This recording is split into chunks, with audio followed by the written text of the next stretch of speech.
মহিলাদের কাজা রোজার আগে শাওয়ালের 6 রোজা রাখা যাবে কিনা?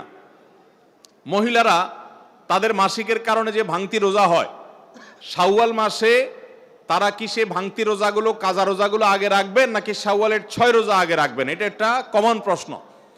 এই প্রশ্নের উত্তরে আমরা বলতে চাই, অনেক উলামা একরাম বলেছেন যে যেহেতু নবী করিম সাল্লাল্লাহু আলাইহি সাল্লাম শাওয়ালের 6 রোজার ফজিলত পাওয়ার জন্য রমজানের রোজা রাখাটাকে শর্ত দিয়েছেন এবং বলেছেন মান সামা রমাদান সুম্মা আতবাআহু সিত্তাম মিন শাওয়াল, যে ব্যক্তি রমজানের রোজা রাখলো এরপরে শাওয়ালে 6টা রোজা রাখলো, কানা কাসিয়ামিদ দাহার, সে সারা বছর রোজা রাখার সওয়াব পাবে।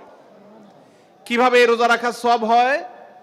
অনেক উলামা একরাম, অনেক বিশ্লেষকরা বলেছেন আল্লাহ তাআলা প্রতিটা আমলের বিনিময়ে কমপক্ষে 10 গুণ বাড়ান, কোনো কোনো ক্ষেত্রে আরো অনেক গুণ বাড়ান, দানের ক্ষেত্রে আরো কয়েকশো গুণ পর্যন্ত আল্লাহ বাড়ায় দেন।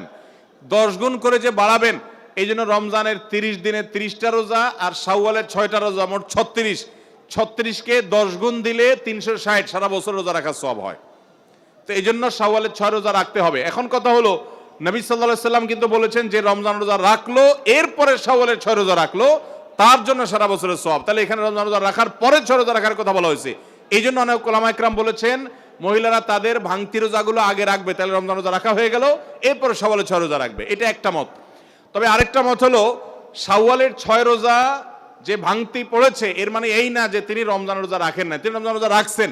এগুলো তো আল্লাহর নির্দেশে, কারণে তিনি রাখতে পারেন না, যেহেতু তিনি অসুস্থ মাসিক। তো এই জন্য তিনি এগুলো পরে রাখলেও শাওয়ালের 6 রোজার সওয়াব তিনি পাবেন। কারণ শাওয়ালের 6 রোজা তো শাওয়াল মাসে না রাখলে আর হবে না, পরে রাখলে আর হবে না, কিন্তু এই কাজাগুলো তো পরে রাখলেও আদায় হবে।